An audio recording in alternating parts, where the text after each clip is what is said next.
제가 오늘 이렇게 좋은 어린이날임에도 불구하고 매우 우울하게 설교의 서론을 시작해야 될 것 같습니다. 왜냐하면 지금의 현재 다음 세대의 현주소가 그리 밝지 않기 때문입니다. 최근 여러 달 동안 계속 우리가 신문, 뉴스만 켜면 들리는 얘기가 N번방에 관한 그런 이야기입니다.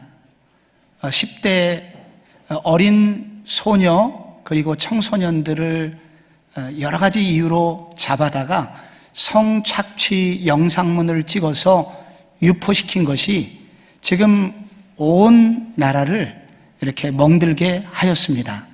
그런데 더욱 깜짝 놀랄 일은 이 주범들이 모두 다 어리다는 것입니다. 이 모든 일을 총괄했던 주범은 25세, 그리고 그의 후계자는 16세, 그리고 유통본부장은 19세였던 것입니다. 이들은 어린 소녀들에게 어떤 빌미를 가지고 작은 약점을 잡아가지고 그들의 성적인 장면을 찍어서 보내도록 한 것으로 시작해서 나중에는 점점 더 그들을 더 심한 영상물을 찍게 하거나 혹은 이 주범들이 시키는 대로 할 수밖에 없도록 만들어서 결국은 그 엄청나고 놀라운 동영상들을 찍었다는 것입니다. 그래서 거기서 피해자들은 그 주범이 시키는 대로 한다고 하여 노예라는 별명으로 그 인터넷상에서 통하였고, 실제로 이 소녀들의 등이나 몸의 일부에 칼로 노예라고 새기기까지 하는 엽기적인 행동을 했다는 것입니다. 시사저널 4월호에 보면은 N번방의 괴물들이라는 특집 시사를 통해서 이 사건을 정확히 그리고 자세히 볼 수 있었습니다. 기자는 이 기사를 마무리하면서 이렇게 썼습니다. 이들은 악마의 얼굴을 하고 막대한 수익을 챙기며 돈의 향연을 벌였다. 또한 이런 사이트에 등록된 회원 중에 상당수가 청소년들이었다는 사실도 보도하고 있습니다. 여러분, 교회를 다니는 청소년들이 이 일과 전혀 무관할까요? 아니면 일부라도 관련이 있을까요? 저는 지난주에 교회를 다니는 한 청년을 만났습니다. 그 청년이 인터넷 대화방이 있는데, SNS 대화방이 있는데 자기가 교회를 나간다는 얘기를 하자 이 인터넷 대화방에서 나가라는 통보를 받았다고 합니다. 그리고 자기의 신분을 자기가 어떤 사람인지 드러내기 위해서 자기 얼굴 밑에 성경 구절을 종종 이렇게 기록을 해놓곤 했는데, 이렇게 성경 구절조차도 기록할 수 없도록 압력이 들어온다고 합니다. 예수를 믿는다는 것이 이제 핍박이 노골화되고 있다는 현상이 우리 장년들을 넘어서 지금 청소년들에게 급속히 번져가고 있다는 이야기입니다. 저는 이 시대의 자녀들을 생각할 때 마귀의 포로가 되었거나 혹은 마귀의 포로가 되어가고 있거나 혹은 마귀의 전략으로 인하여 핍박을 당하고 있는 피해자들이라고 그런 생각을 지울 길이 없습니다. 그래서 저는 이 좋은 날, 이 어린이 기념주일에 오늘 설교의 제목을 다음 세대 구출작전이라는 좀 무거운 제목을 정하게 되었습니다. 이런 시기에 우리는 우리의 다음 세대들을 어떻게 양육하고 이들을 어떻게 영적으로 구출하는 역할을 감당할 수 있을지 함께 고민하는 주일이 되었으면 좋겠습니다. 아브라함의 조카 롯이 있습니다. 그는 얼마 전 목초지의 문제로 아브라함과 갈등을 빚다가 아브라함의 양보로 롯은 먼저 좋은 곳을 선택하였습니다. 물이 넉넉한 그런 소할 땅 소돔 근처에 땅을 선택하였습니다. 이 롯의 이와 같은 선택은 첫째는 오랫동안 돌봐준 삼촌에 대한 배은망덕한, 삼촌을 배려하지 않는 선택이었습니다. 또한 둘째로는 세속적 기준으로만 선택을 한 비신앙적 선택이기도 하였습니다. 그런데 그런 그에게 무슨 일이 생겼습니까? 눈에 보기에 좋았던 그 땅에 갑자기 전쟁이 벌어지게 된 것입니다. 그리고 그는 결국 전쟁 포로가 됩니다. 당시에 어떤 전쟁이 벌어졌는지에 대해서 1절과 2절이 설명을 하고 있습니다. 1절에는 먼저 공격자들이 나오고 2절에는 이 방어하는 나라들이 나옵니다. 이 전쟁은 일종의 기원전 20세기경에 일어난 최대의 중동전이었다고 할 수가 있습니다. 1절에 보면 당시 신할왕 아무레벨과 엘라사라왕 아리옥과 엘람왕 그돌라오멜과 고임왕 디달이 소돔왕 베라 고모라왕 세메벨 벨라 곧 소아랑과 싸우니라. 검은 건 글씨고 흰 건 종이죠. 이게 지금 무슨 얘기인지 전혀 이해하기는 어려운 부분입니다. 여기 신할왕 아무라벨, 신할은 후에 바벨론 제국이 됩니다. 오늘날의 티그리스 유브라데스 강, 이 이라크 지역을 다스리고 있었던 막강한 왕이었는데요. 이 아무라벨은 발음이 함무라비와 비슷하죠. 그래서 어떤 사람은 이 아무라벨을 함무라비 법전을 만들었던 그 황제로 동의론으로 생각하는 사람도 있습니다. 그리고 엘라살 왕 아리옥, 엘라살은 바벨론과 페르시아만 중간에 있는 나라이고요. 엘람왕 그돌라오멜, 이 사람이 오늘 아주 이 연합군의 주요한 그런 왕인데, 이 엘람왕은 바벨론 동쪽, 페르시아만 북쪽의 산간 지역에 있었던 나라입니다. 매우 호전적인 나라입니다. 고구려의 연개 소문과 같은 그런 왕입니다. 엘람왕 그돌라오멜. 그리고 고임왕 디달이 나오는데, 이 고임왕은 티그리스강 유역의 후에 아수르 민족을 이루었던 막강한 군대입니다.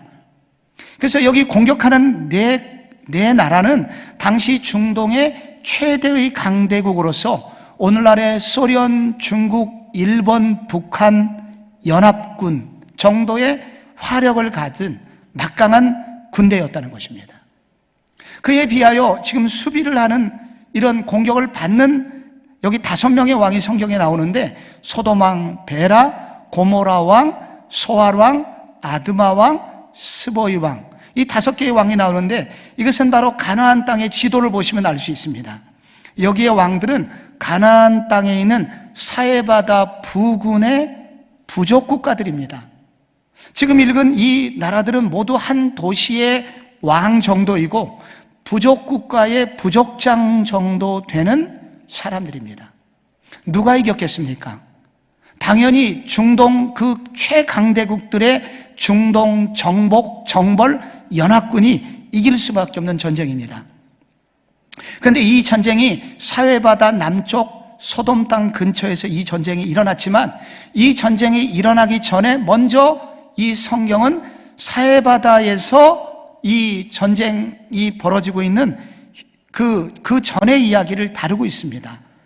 성경 5절에 보면 제14년에 그돌라오멜과 그와 함께한 왕들이 나와서 아스도롯 가르나임에서 르바 족속을, 그리고 조금 지나서 사회 기랴다임에서 엠 족속을, 호리 족속을, 7절에 가데스에서 아말렉 족속과 그 다음에 하사손다말에 사는 아모리 족속을 친지라, 이렇게 나오죠. 여기 아스도롯 가르나임 르바 족속은 갈릴리 동쪽에 있는 바산 지역이 있습니다. 사해바다 저 위쪽 갈릴리 부근 오른쪽에 있는 그런 나라인데, 르바 족속은 한마디로 거인 족속이에요. 매우 잔인하고 강한 군대를 소유하고 있었습니다. 그러나 중동 연합군에게는 속수무책이었습니다. 그 밑에 사회 기라다임이라는 그 지역이 있는데, 여기 M 족속이 있습니다. M 족속 또한 거인 족속입니다. 그들도 또한 완패를 당합니다. 호리 족속이 그 밑에 사는데, 호리 족속은 후에 에서의 후손들이 머물렀던 돌산 지역인데, 이 지역의 족속도 괴멸됩니다. 그리고 그 왼편으로 가데스가 나오는데, 여기에 아모리 족속이 살고 아말렉 족속이 삽니다. 이것은 나중에 출애굽한 이스라엘 백성들이 정탐꾼을 보냈을 때 거기 거인 족속이 산다고 놀랬던 그런 지역입니다. 지금 성경이 긴 이야기를 여기 이렇게 쓰고 있습니다. 왜 이런 이야기를 자세히 기록하냐면 아브라함이 참전했던 그 전쟁은 결코 아브라함이 이길 수 없는 전쟁이었다는 거예요. 싸움에 참전을 한다고 하더라도 결코 이길 수 없는 강대국들이 그날 이 4개국, 이 중동 연합군이 바로 이 소돔왕과 그 근처의 5명의 부족 국가들을 완패시키고 왕들을 잡아가고 그리고 결국 그 중에 조카 롯도 끌려가게 되었다는 이야기입니다. 그런데 이 전쟁에 아브라함이 참전을 하게 됩니다. 그는 이 소식을 듣고 집안에 있는 싸울 만한 사람들을 전부 다 모으니 318명이었다고 합니다. 이 숫자는 중동 연합군에 비하면 매우 초라한 숫자였습니다. 그럼에도 불구하고 그는 뒤따라갔고 그리고 작전을 펼쳤고 전쟁하였는데 승리하게 되었다고 합니다. 이건 이길 수가 없는 전쟁이에요. 도저히 아브라함이 어떻게 이겼는지 매우 궁금합니다. 그러나 중요한 것은 아브라함이 이 전쟁에서 이겼다는 것입니다. 그렇다면 우리가 이 어두운 세대 속에서 우리의 자녀들을 구출하는 일, 우리의 자녀들을 믿음으로 길러내는 일은 매우 어려운 일이지만 불가능한 일은 아니라는 것을 말해주고 있습니다. 우리도 주의 말씀을 따라간다면 이렇게 어둠에 빠진 자녀들을 구출해낼 뿐만 아니라 믿음의 자녀로서 세워갈 수 있는 힘을 우리 하나님이 주시겠다고 약속하는 이야기가 오늘 성경에 나오고 있는 것입니다. 그러므로 우리가 우리 다음 세대를 기르는 우리도 이 다음 세대를 구출하는 작전에서 어떻게 하면 승리할 수 있을지 우리 모두 지혜를 배우는 시간이 되기를 바랍니다.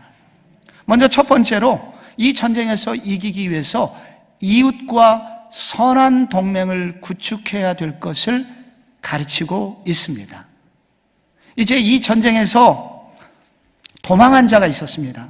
그래서 아브라함에게 이 사실을 알리게 되었고 그때 13절 중간에 읽어보면은 아브라함이 그때 어디에 살고 있었냐면은 아모리 족속 마므레의 상수리 숲을 근처에 거주하였더라.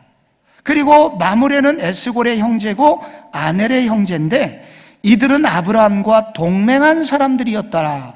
이렇게 기록이 나와 있습니다. 여기 마므레는 아모리 족속의 족장입니다. 그리고 상수리 나무는 항상 그 지역의 종교 정치 중심지를 의미하거든요. 그리고 이 족장 마므레의 친족들 에스골과 아넬이라는 사람이 나옵니다. 근데 중요한 것은 아브라함이 이 사람들과 무엇을 했나요? 동맹한 사람들이었다는 것입니다. 아브라함은 그가 살고 있던 사람들과 동맹을 맺었습니다.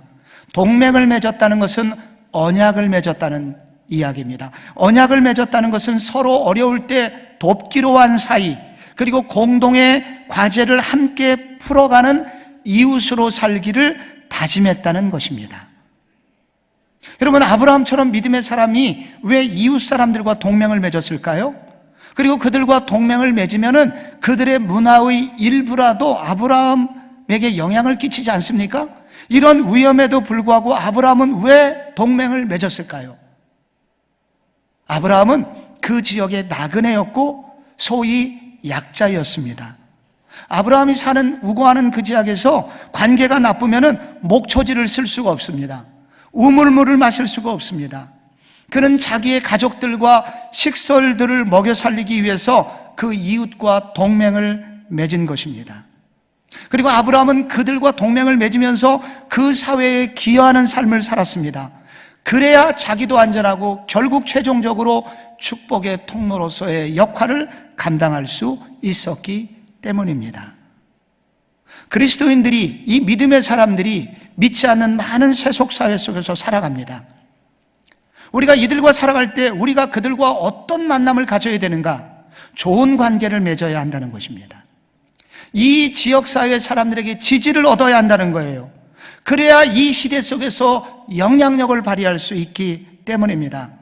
우리의 자녀들은 교회만 다니는 게 아닙니다. 이 시대의 정치와 이 시대의 사회와 이 시대의 문화에 막강한 영향을 받고 삽니다. 그래서 그런 것들이 바뀌지 않으면 우리의 자녀들은 결코 보호가 될 수가 없습니다. 그래서 교회는 결코 정치와 무관하지 않습니다.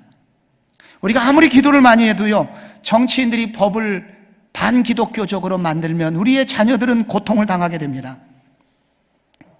제가 선거가 끝났으니 여러분에게 꼭 드리고 싶은 말씀이 있습니다. 미국의 많은 개신교인들이 트럼프를 지지합니다. 트럼프가 좋아서 지지하는 거 아닙니다. 트럼프의 그런 비도덕적인 행동에도 불구하고 그 트럼프를 지지합니다. 왜냐하면 그것은 2015년도 6월에 당했던 끔찍한 일 때문입니다.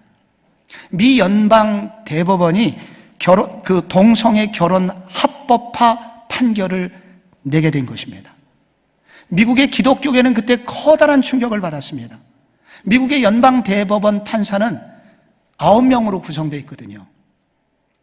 그런데 모두 다 종신제입니다. 한 명이 죽어야 거기 들어갈 수 있습니다. 그런데 당시 오바마 행정부 시절에 들어간 진보적인 판사가 들어가게 되었고, 그래서 결국 동성애 결혼에 관해서 5대4로 합법화 판결이 나게 된 것입니다.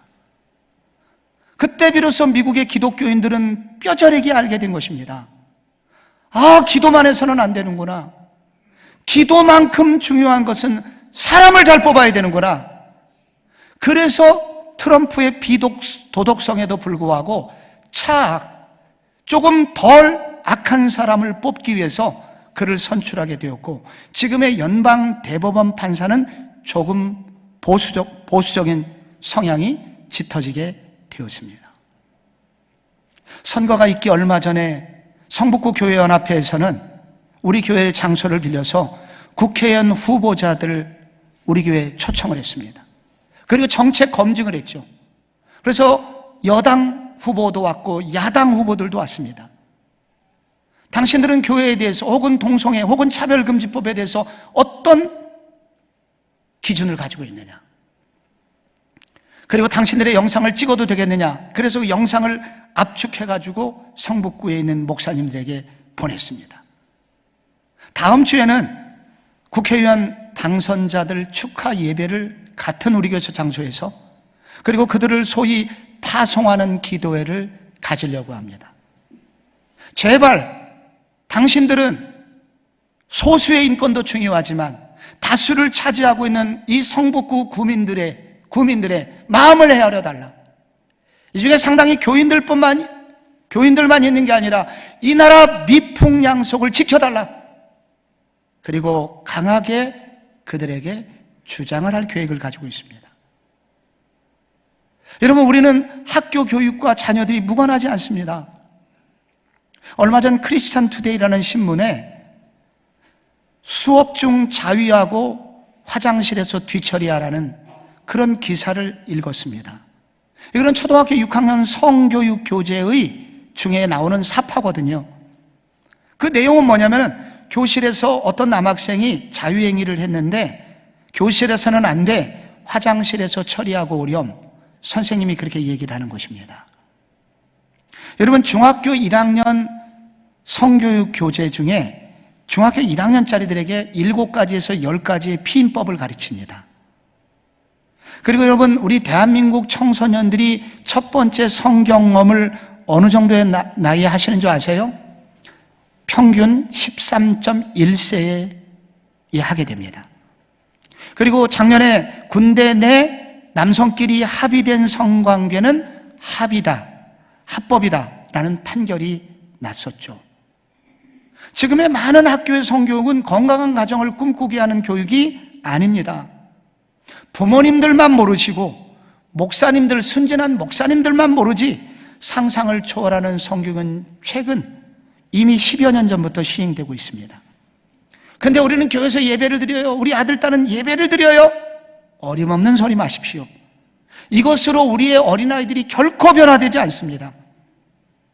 학교의 성교육은 대부분 위탁교육입니다. 학교 소위 말하는 정교사들이 가르치는 것이 아닙니다. 그래서 위탁교육을 받아서 외부에서 성교육 강사가 오는 건데요, 문제는 지금까지 90% 이상의 강사들이 동성애를 옹호하는 쪽에서 자격증을 가진 분들이 이 일을 전문적으로 해왔다는 것입니다. 그리고 이 자격증을 따는 게 그렇게 어려운 일이 아니에요. 그래서 만약에 건강한 기독교적 정신을 가지고 계신 우리의 주부들이, 우리의 아버지들이 이런 자격증을 따고 그리고 학교에 신청을 해서 이렇게 연결이 돼서 아이들을 가르치기 시작한다면 그때 비로소 아이들은 달라질 수가 있습니다. 우리가 학교 교육을 학교에만 맡기고 나는 기도만 한다? 이것은 이 시대를 너무 모르는 일이며, 이렇게 해가지고는 우리 아이들의 미래를 결코 좋은 기독교적 가치관으로 키울 수 없는 것입니다. 건강한 시민운동들이 일어나야 됩니다. 여러분이 교회만이 아니라 이웃의 지지를 받아야 됩니다. 예수 믿는 여러분이 통장도 되시고, 예수 믿는 여러분이 반장도 되시고, 예수 믿는 여러분이 건강한 시민운동의 주역이 되어서 교회만이 아니라 다른 사람과 연대해서, 비록 종교가 다르더라도 하나가 되어서 건강한 이 나라를 만드는데, 그리고 은근히 기독교적 건강한 가치관이 그렇게 발현되도록 이웃의 지지를 얻는 그런 동맹군을 얻는 일이 여러분 우리 성도들이 해야 될 일이라는 것입니다. 아브라함에게는 이런 든든한 그가 살고 있는 지역에 동맹군이 있었기 때문에 그는 이 전쟁에서 이길 수 있었습니다. 둘째로 아브라함이 이 전쟁에서 어떻게 이겼을까요? 그는 미래를 위하여 날마다 준비하는 삶을 살았기 때문에 가능했다는 것입니다. 14절의 말씀에 보면은 아브라함이 그의 조카가 사로잡혔음을 듣고 집에서 길리고 훈련한 자 318명을 거느리고 단까지 쫓아갔습니다. 아브라함에게 사병이 있었다는 얘기입니다. 믿음의 사람에게 무슨 사병이에요? 하나님이 지켜주실 텐데 아브라함은 그렇게 하지 않았습니다. 아브라함의 사병의 특징이 나옵니다. 먼저 집에서 길러졌다는 것입니다. 여기 집에서 길리고라는 이 단어는 전쟁에서 포로로 잡은 사람을 중에서 노예로 삼은 것이 아니라 아브라함이 데려온 노예들이 자녀를 낳아서 노예가 된 자녀들, 그래서 아브라함과 함께 먹고 함께 지나며 아브라함을 친족처럼 느끼는 사람들이라는 것입니다. 아브라함과 오랫동안 살면서 아브라함의 생각과 아브라함의 인격을 보고 자랐기 때문에 웬만한 위기 가운데도 마음이 하나가 되는 사람들이라는 뜻입니다. 여기 길리고 훈련된이라는 단어가 나오는데, 훈련됐다는 것은 어떤 구체적인 기술을 가르쳤다는 것입니다. 여기서는 군사적인 기술을 가르친 것입니다. 군사 훈련을 한 거예요. 아브라함의 식솔들은 대부분 목동들이었습니다. 그러나 아브라함은 시간을 정해서 그들에게 군사 훈련을 시키게 됩니다. 15절에 전쟁을 할 때 보면 그의 가신들이 나뉘어 밤에 그들을 쳐부쉈다고 나오는데, 여기 나뉘어와 밤에 전부 다 전술에 해당하는 것입니다. 기습적인 훈련도 그들은 하게 된 것이죠. 아브라함은 평소에 자기의 식솔들에게 훈련을 시켰습니다. 그러나 하나님께서 자신을 지켜주실 것을 믿었지만은 동시에 하나님이 자기를 어떻게 쓸지 모른다고 생각하고 막연히 기다리지만 하지 않고 훈련하는 삶을 살았습니다. 그가 전쟁이 일어날 줄 알았을까요? 아니요. 전혀 예기치 못하는 일이었습니다.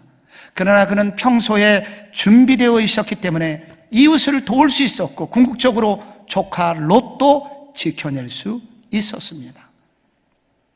잠언 21장 31절에 싸울날을 위하여 마병을 예비하거니와 이김은 여호와께 있느니라 말씀이 있습니다. 여러분, 잠언의 저자 솔로몬이 매우 존경했던 인물은 아버지 다윗입니다. 여러분, 아버지 다윗이 어떻게 살았나요? 그는 날마다 물맷돌을 던지는 훈련을 했습니다. 그런데 그러던 어느 날 그에게 골리앗과 싸울 수 있는 기회가 찾아옵니다. 그는 평소에 훈련한 물맷돌을 던졌는데 하나님이 함께 하시니까 총알처럼 빠르게 날아가서 골리앗의 고울을 때리게 되었습니다. 그래서 이기게 된 거예요. 여러분, 다윗은 성전을 짓지 못했죠. 그러나 아들을 위하여 많은 재물과 그리고 제목들을 미리 준비하였고 사람들의 관계를 맺어놨습니다. 그 결과 그 아들 솔로몬이 그 유명한 예루살렘 성전을 지을 수 있게 되었습니다. 성도는 미래를 위하여 준비하는 삶을 살아야 합니다. 준비되어야 싸울 수 있고요. 준비되어야 필요할 때 혹은 위급할 때 누군가를 도울 수 있습니다.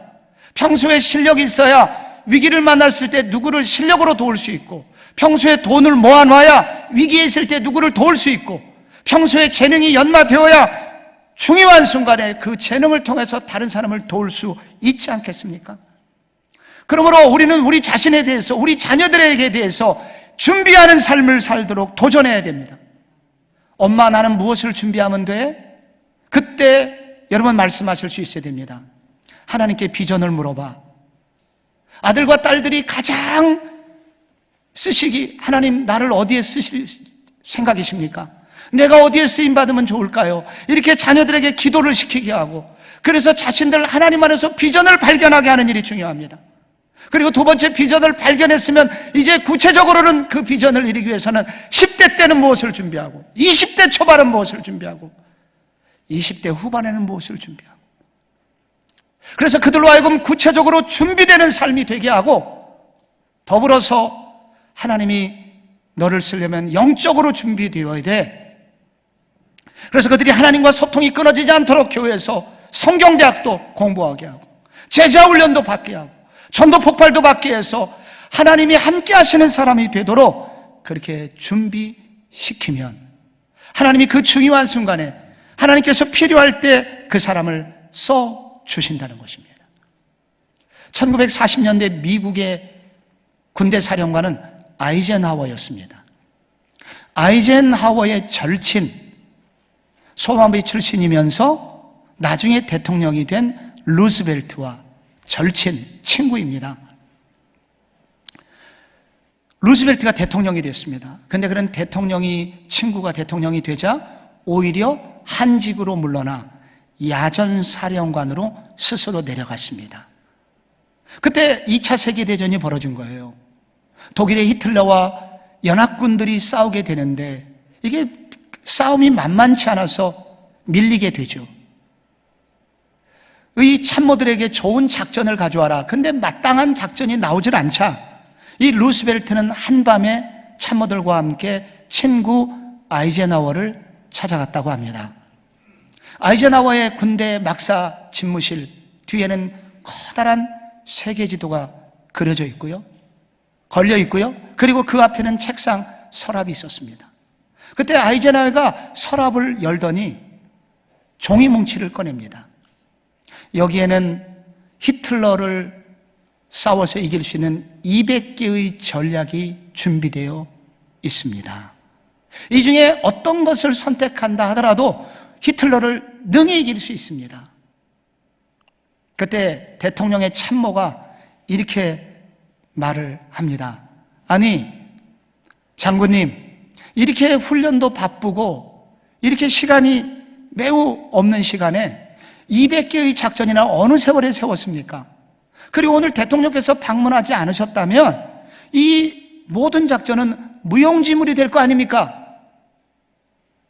하면서 어리석어 보인다는 듯이 질문을 했을 때 그때 아이젠하워가 유명한 말을 합니다. 쓰고 안 쓰는 것은 위에 계신 하나님께 달려 있습니다. 나는 다만 내가 해야 할 일을 준비했을 뿐입니다. 쓰고 안 쓰고는 위에 계신 하나님께 달려 있습니다. 그러나 나의 할 일은 준비하는 것입니다. 그래서 나는 준비했습니다. 하나님 백성이 준비한 것은, 기도하며 준비한 것은 반드시 써주십니다. 하나님이 그냥 내버려 두지 않습니다. 우리가 주님 안에서 준비된 어떤 실력, 어떤 기술, 어떤 영적 훈련 반드시 써주십니다. 그러므로 위기가 오기 전에 우리 모든 성도들이 준비되기를 힘써야 됩니다. 우리의 자녀들이 준비된 자녀들이 되게 해야 됩니다. 그래야 이 시대 자녀들을 구출할 수 있습니다. 마지막으로 아브라함이 어떻게 이 전쟁에서 이겼을까요? 하나님이 직접 싸워주심을 믿었기 때문에 가능했습니다. 이 전쟁을 그는 영적 전쟁으로 인식을 했다는 겁니다. 아브라함이 왜 이 전쟁에 나갔을까요? 먼저는 롯을 사랑했기 때문입니다. 롯은 지난번에 아브라함의 배려에도 불구하고 배신을 하고 아브라함의 가슴에 못을 받고 떠나갔잖아요. 그럼 어떤 사람은 쌤통이다 그렇게 생각했을 텐데, 아브라함은 끝까지 쫓아가서 롯을 구출해냈습니다. 아브라함의 롯을 향한 사랑은 포기하지 않는 사랑이었습니다.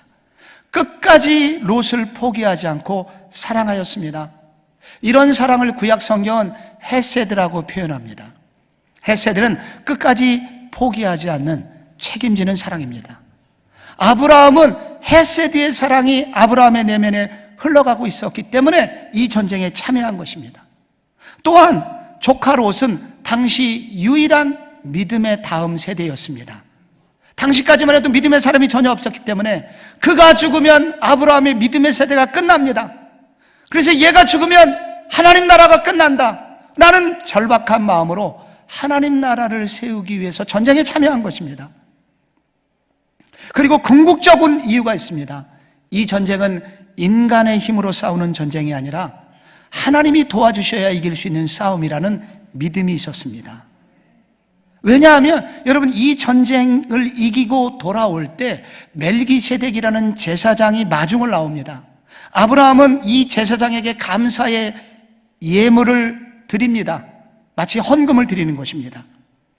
왜 제사장에게 헌금을 드리겠어요? 전쟁 끝나고. 이 전쟁을 이기도록 도와주신 분은 하나님이라고 믿었던 것입니다.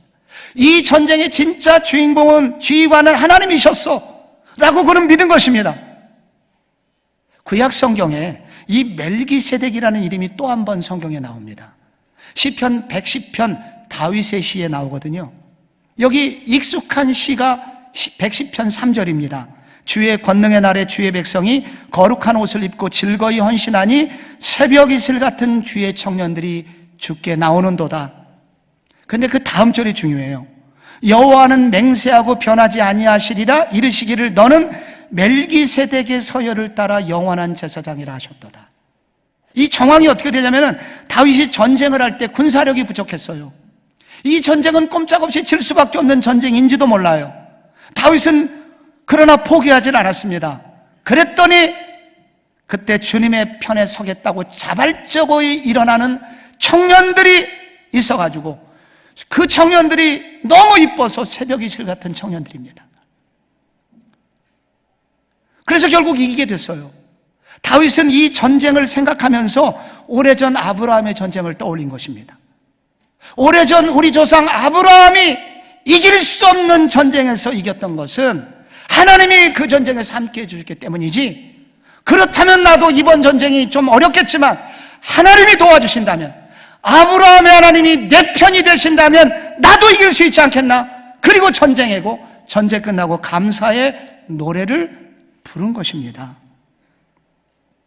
우리도 이 시대의 어둠만 보면 용기가 나질 않습니다. 내가 무엇을 한다고 해서 세상이 바뀔 것 같지가 않아요. 그리고 이 거대한 죄악 속에서 내가 하는 일이 무슨 도움이 되겠습니까? 한강에다가 조약들 던지는 셈이죠. 근데 그 아브라함은 그렇게 생각했습니다. 이것은 내 힘으로만 싸우는 게 아니야. 내 힘으로만 싸우면 백전백패하겠으나 하나님이 도와주신다면, 나의 최선을 주님이 사용하신다면 이기게 될 거야. 이 믿음을 아브라함이 가졌던 것입니다. 오늘도 마찬가지로 이 아브라함의 하나님이 나의 하나님이라고 믿을 수 있다면, 나만 이 싸움을 하는 게 아니라 하나님이 도와줘서 싸우는 싸움이라면 이길 수 있다는 믿음을 가지고 싸운다면 하나님은 우리를 통해서도 위대한 일을 행해 주실 것입니다. 성도 여러분, 아브라함의 하나님이 우리의 하나님이심을 여러분 믿으시나요? 우리를 위해서 싸워주시는 분이 계심을 여러분 알고 계시나요? 그분, 우리를 위해서 싸워주시는 분은 위험에 빠진 우리를 보고 가만히 계시지 못하였습니다. 그래서 하늘나라 소파를 팍 차고 일어나셔서 이 땅에 내려오셨습니다. 위험천만한 이 땅에 내려오셨는데 하늘의 영광스러운 보좌를 버리고 안전한 이 땅으로 내려오신 것입니다. 내려와서 이분이 우리의 구원을 위하여 십자가에서 돌아가실 때 여러분, 많은 사람들이 침을 뱉고 고개를 절레절레 흔들면서 예수님을 비난하였습니다. 이러한 무례와 반역에도 불구하고 예수님은 끝까지 십자가에서 영적 전쟁을 끝까지 싸워주셨고 그 결과 우리를 죄악의 늪에서 건져 주셨습니다. 그분이 누구십니까? 로마서 5장 8절에 그분의 이름이 나옵니다.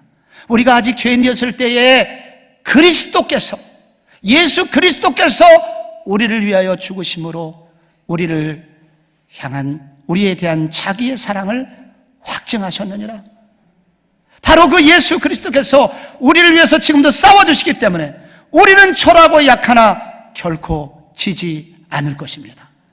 이 예수를 바울이 만났고, 바울이 많은 도전을 받으면서, 여러분, 예배소 교회에 치열한 영적 전쟁을 싸우고 있는 예배소 교인들을 향하여 바울이 이렇게 편지한 것을 여러분 기억하십니까? 에베소서 6장에 우리의 씨름은 혈과 육에 대한, 육을 상대하는 것이 아니라 통치자들과 권세들과 이 세상의 어둠의 주관자들과 하늘에 있는 악의 영들을 상대함이라. 우리는 영적 전쟁에 부름을 받았다는 것입니다. 그러면서 그가 확신하는 13절 말씀, 매우 중요한 구절입니다. 그러므로 하나님의 전신갑주를 취하십시오. 이는 악한 날에 너희가 능히 대적하고 모든 일을 행한 후에 서기 위함입니다. 전신갑주를 입고 여러분이 믿음의 가슴에 든든한 이 아브라함의 믿음을 가지고, 말씀의 검을 가지고 여러분이 훈련된다면 이 세상이 아무리 어둡고 어려워도 능히 대적하고 이길 수 있을 것입니다. 비록 세상적인 계산으로는 답이 안 나오지만 하나님이 나의 최선을 사용하신다면 내가 상상할 수 없었던 수많은 일들 우리 주님 행해 주실 것입니다. 이 믿음이 여러분의 믿음이 되시기를 바랍니다. 영국의 한 방송국에서 한 노인을 초대하였습니다. 니콜라스 윌튼이라는 분이거든요. 그런데 갑자기 방청객에서 대부분의 사람들이 일어나서 그 사람에게 박수를 보냅니다. 그 이유가 무엇일까요? 직접 한번 보시겠습니다.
This is his scrapbook. There are all kinds of fascinating pictures in it. Perhaps you can see this is a picture of Nicholas Winton himself with one of the children he rescued. Back here is the list of all the children. This is Vera Diamond, now Vera Gissing. We did find her name on his list. Vera Gissing is with us here tonight. Hello, Vera. And I should tell you that you are actually sitting next to Nicholas Winton.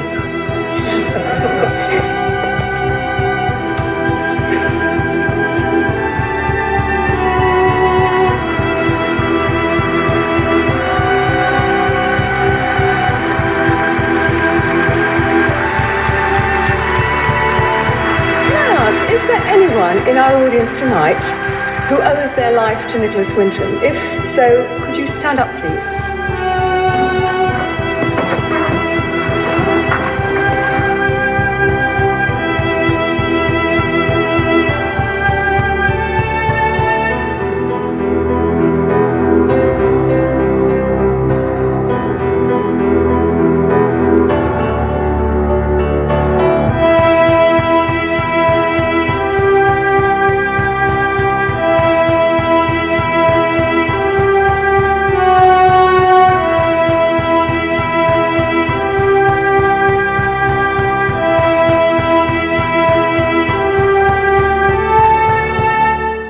니콜라스 웰튼 경. 위기에 빠진 아이들을 구출하기 위해서 그는 최선을 다해서 자신의 전 재산을 투자하고 시간을 들이고 아이디어를 냈지만 그의 계획은 성공하지는 못했습니다. 그래서 겉으로는 실패한 것처럼 보였습니다. 그런데 세월이 흐르고 나니 결국 어떻게 되었습니까? 여러분이 보신 대로 체코에서 그가 구한 669명의 어린이들이 살아나서 자녀들만 6,000명의 가족을 이루게 되었고 나중에 손주들까지 계산하니 수만 명의 가족을 이루게 되는 일이 생기게 된 것입니다. 2015년 107세의 나이로 그분이 세상을 떠나셨는데요. 그는 하늘의 별처럼 빛나는 사람이 되었습니다. 우리는 약하나, 우리는 부족하지만 우리의 작은 것으로 주님을 의지하고 최선을 다한다면 주님은 우리를 사용해 주실 것입니다. 우리의 최선으로 다음 세대를 건져내는 성도, 건져내는 교회 함께 이루시기를 소원합니다.